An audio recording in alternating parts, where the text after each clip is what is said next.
পরম করুণাময় ও দয়ালু আল্লাহর নামে শুরু করছি। সূরা আল বাকারা, বাংলা অর্থ, আয়াত সংখ্যা 28। কেমন করে আল্লাহর কুফরি করো, অথচ তোমরা ছিলে প্রাণহীন। তিনি তোমাদের প্রাণ দিয়েছেন, পুনরায় তিনি মৃত্যু দেবেন, আবার জীবিত করবেন, অবশেষে তার কাছেই ফিরে যাবে। আয়াত সংখ্যা 29।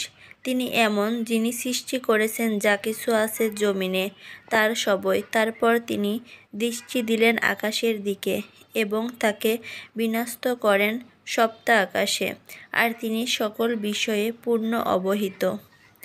আয়াত সংখ্যা 30। আর যখন আপনার রব ফেরেশতাদের বললেন, আমি দুনিয়াতে আমার প্রতিনিধি সৃষ্টি করব, তারা বলল, আপনি কি তথায় এমন কাউকে সৃষ্টি করতে চান যে অশান্তি ও রক্তপাত ঘটাবে? আর আমরাই তো সর্বদা আপনার গুণগান ও পবিত্রতা বর্ণনা করছি। তিনি বললেন, নিশ্চয় আমি যা অবগত তোমরা তা অবগত নও। আয়াত সংখ্যা 31। তিনি আদমকে সব কিছুর নাম শিখালেন। তারপর তাকে ফেরেশতাদের সামনে উপস্থাপন করে বললেন, এখন তোমরা আমাকে নামগুলো বলে দাও, যদি সত্যবাদী হও। আয়াত সংখ্যা 32।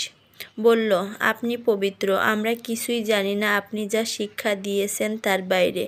নিশ্চয় আপনি জ্ঞানময় ও বিজ্ঞানী। আয়াত সংখ্যা 33। বলেন, হে আদম, বলে দাও এদের নাম। যখন তিনি এদের নাম বলে দিলেন, তখন আল্লাহ বললেন, আমি কি বলিনি যে, নিশ্চয় আমি আসমান জমিনের অদৃশ্য বিষয় জানি, এবং তোমরা যা প্রকাশ করো এবং যা গোপন করে রাখো তাও আমি জানি। আয়াত সংখ্যা 34। আর যখন ফেরেশতাদের বললাম আদমকে সেজদা করো, তখন ইবলীস ব্যতীত সকলেই সেজদা করল। সে অমান্য ও অহংকার করল, ফলে সে কাফের হয়ে গেল। আয়াত সংখ্যা 35। বললাম, হে আদম, তুমি এবং তোমার স্ত্রী বেহেশতে বাস করো, আর যেখানে যা ইচ্ছা আহার করো, কিন্তু এ গাছের কাছেও যেও না, অন্যথায় তোমরা গণ্য হবে জালিম রূপে। আয়াত সংখ্যা 36। কিন্তু শয়তান তাদেরকে পদলঙ্ঘিত করল এবং আবাসস্থল হতে বের করে দিল। বললাম, তোমরা নেমে পড়ো দুনিয়াতে, তোমরা পরস্পর শত্রু, তোমাদের জন্য রইল দুনিয়াতে কিছুকালের জন্য অবস্থান ও জীবিকা। আয়াত সংখ্যা 37। আদম স্বীয় রব থেকে কিছু বাণী পেলেন, তিনি তাকে ক্ষমা করে দিলেন। নিশ্চয় তিনি ক্ষমাশীল, দয়ালু। আয়াত সংখ্যা 38। বললাম, সকলেই নেমে যাও। পরে যখন আমার পক্ষ হতে তোমাদের নিকট কোনো উপদেশ আসবে, তখন যারা মানবে আমার উপদেশ, তাদের কোনো ভয় ও চিন্তা থাকবে না। আয়াত সংখ্যা 39। আর যারা কাফের এবং মিথ্যা মনে করবে আমার আয়াতকে, তারা জাহান্নামী, এবং সেখানে তারা চিরকাল থাকবে। আয়াত সংখ্যা 40। হে বনী ইসরাইল, আমার দেওয়া নিয়ামত স্মরণ করো, আমার সাথে যে ওয়াদা করেছ তা পূর্ণ করো, তাহলে আমিও তোমাদের সঙ্গে তা পূরণ করব, আর কেবল আমাকেই ভয় করো। আয়াত সংখ্যা 41। তোমরা ঈমান আনো তাতে যা নাজিল করেছি, আর তার সমর্থনে যা আছে, আর তোমরাই প্রথম তা অস্বীকারী হইও না। আর সামান্য মূল্যে আমার আয়াত বিক্রি করো না, কেবলমাত্র আমাকেই ভয় করো। আয়াত সংখ্যা 42।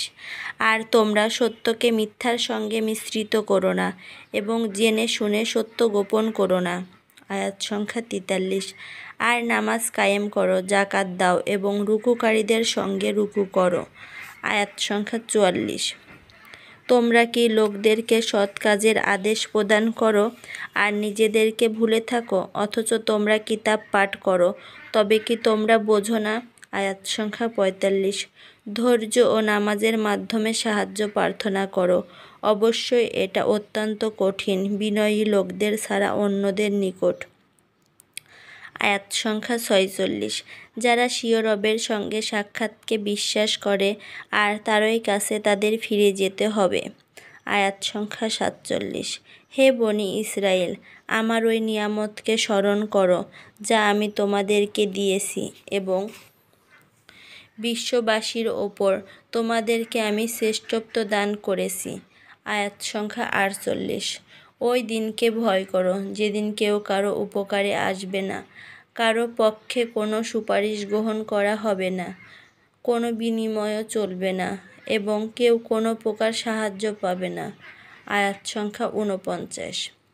আর যখন তোমাদেরকে ফেরাউনের লোকদের হাত থেকে বাঁচিয়েছিলাম, যারা তোমাদের কঠিন শাস্তি দিত, তারা তোমাদের পুত্র সন্তানদের হত্যা করে মেয়েদের বাঁচিয়ে রাখত, বস্তুত তাতে তোমাদের রবের পক্ষ হতে তোমাদের জন্য মহা পরীক্ষা ছিল।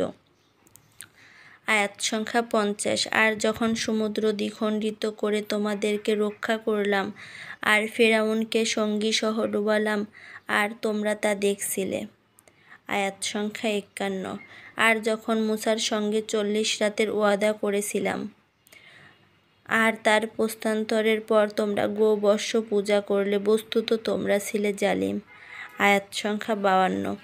তথাপি আমি ক্ষমা করে দিলাম, যেন কৃতজ্ঞ হও। আয়াত সংখ্যা 53। আর যখন মুসাকে কিতাব ও ফুরকান দিয়েছিলাম, যেন তোমরা সৎপথে চলতে পারো। আয়াত সংখ্যা 54। আর যখন মুসা স্বীয় কাউমকে বলল, হে আমার কাউম, তোমরা গোবর্ষ পূজা করে নিজেদের উপর জুলুম করেছ, সুতরাং তোমরা তওবা করো। অতঃপর তোমরা একে অপরকে হত্যা করো। স্রষ্টার নিকট এটি উত্তম, তিনি তওবা কবুল করবেন, তিনি ক্ষমাশীল, দয়ালু। আয়াত সংখ্যা 55। আর যখন তোমরা বললে, হে মুসা, আমরা তোমাকে বিশ্বাস করব না আল্লাহকে সরাসরি না দেখলে, তখন বজ্র তোমাদেরকে পাকড়াও করল আর তোমরা সেদিকে তাকিয়ে রইলে। আয়াত সংখ্যা 56। তোমাদেরকে মৃত্যুর পর পুনর্জীবিত করলাম যাতে তোমরা কৃতজ্ঞ হও। আয়াত সংখ্যা 57। আর মেঘ দিয়ে তোমাদের ওপরে ছায়া দিলাম, খাওয়ার জন্য মান্না ও সালওয়া পাঠালাম রিজিক হিসেবে, আমার দেয়া পবিত্র খাদ্য খাও। তারা আমার প্রতি জুলুম করেনি, বরং নিজেরাই নিজেদের প্রতি জুলুম করেছে। আয়াত সংখ্যা 58। আর যখন বললাম, প্রবেশ করো এ শহরে এবং যেখানে যত খুশি খাও, মস্তক অবনত করে দরজা দিয়ে প্রবেশ করো এবং বলো যে ক্ষমা চাই, তাহলে আমি তোমাদের পাপ ক্ষমা করে দেব এবং সৎকর্মশীলদেরকে আরও বেশি দেব। আয়াত সংখ্যা 59। কিন্তু জালিমরা আমার বলে দেওয়া বক্তব্যকে পরিবর্তন করে দিল, ফলে আমি জালিমদের ওপর তাদের পাপের কারণে আসমানি গজব নাজিল করলাম। আয়াত সংখ্যা 60। আর স্মরণ করো যখন মুসা তার গোত্রের জন্য পানি চাইল, বললাম, হে মুসা, তোমার লাঠি দিয়ে পাথরে আঘাত করো, ফলে তখনই তা হতে 12টি ঝর্ণা প্রবাহিত হলো। প্রত্যেক গোত্রই তাদের নিজ নিজ পানঘাট চিনে নিল। বললাম, আহার করো আর পান করো আল্লাহর রিজিক থেকে, আর জমিনে বিপর্যয় সৃষ্টি করো না।